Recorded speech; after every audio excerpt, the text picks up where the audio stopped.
Kas tu esi?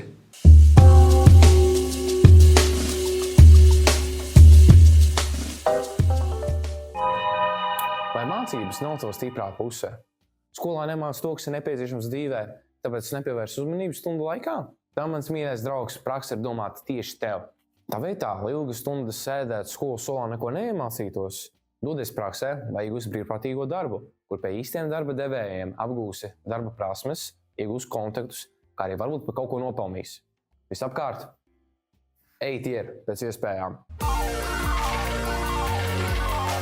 Varbūt uz skolā ir ganlaicīgi. Viss, par ko tiek runāts, jau tev sen ir zināms un prasās ko vairāk. Ir daudz tādu vietu kā jauno vēsturnieku, ģeogrāfu, ķīmiķu, biologu, fiziķu skolas, kur iespējams dažādas tēmas apgūt padziļināti, nodarbības norises iknedēļ vai ikmēnešu formātā. Protams, tev nekas neliedz arī doties praksē vai arī doties uz interešu izglītības iestādēm, kā Tenskola Jaunvaras namu, Annas 2 vai Skolēnu pili. Visapkārt, ej tier pēc iespējām. Okay, I'm thinking North Korea. Not. This looks Belgium. Latvijā ir diezgan smuka daba. Zini, kur vēl smukāk? Alpos. Kā lai tiek uz Alpiem? Erasmus+. Kas ir Erasmus+? Erasmus+ ir Eiropas finansēta programma, kuras ietvaros studentiem, vidusskolniekiem un pat pamatskolniekiem ir iespēja doties brīvprātīgajā darbā, apmaiņas programmā vai vienkārši mācīties uz citām Eiropas valstīm.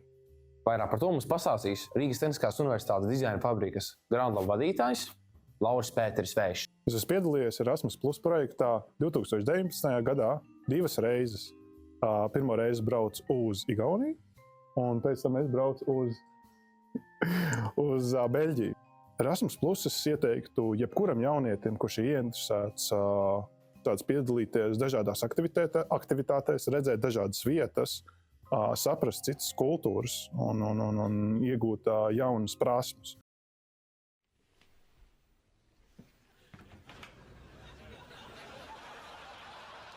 Visu cieņu iespēju biedru. Tu izmanto izcilu iespēju, ko tev sniedz skola. Bet var vēl labāk. Turpinot pa šo ceļu, vari pievienoties Rīgas skolēnu domai vai kādai nevalstiskai organizācijai, kur strādājas nevis tikai ar skolas līmeņa, bet jau pilsētas vai valsts līmeņa amatpersonām. Var arī pievienoties kādai nevalstiskai organizācijai, kurais ir radīt labumu plašākajai sabiedrībai, tajā pašā laikā apgūstot arī komandas darba prasmes.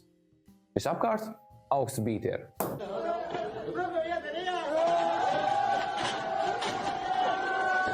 Cilvēks pēc būtības ir sociālā būtne, tomēr dažs labs ir sociālāks nekā citi.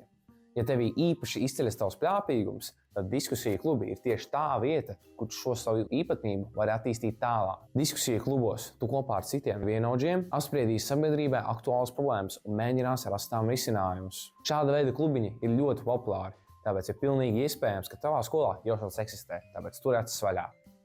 Sītieri. Un tas mums noved pie pašas pēdējās kategorijas. Kuram tad ir vislabākās iespējas? Vislabākās iespējas ir tieši tev. Tagad, kad es uzzināju par to, kas ir pieejams pilnīgi visiem, tev ir tieši tikpat daudz iespēju kā visām šīm kategorijām kopā. Tagad tev ir iespēja izvēlēties pašam savu ceļu, ko tu sevī vēlies attīstīt. Estieri.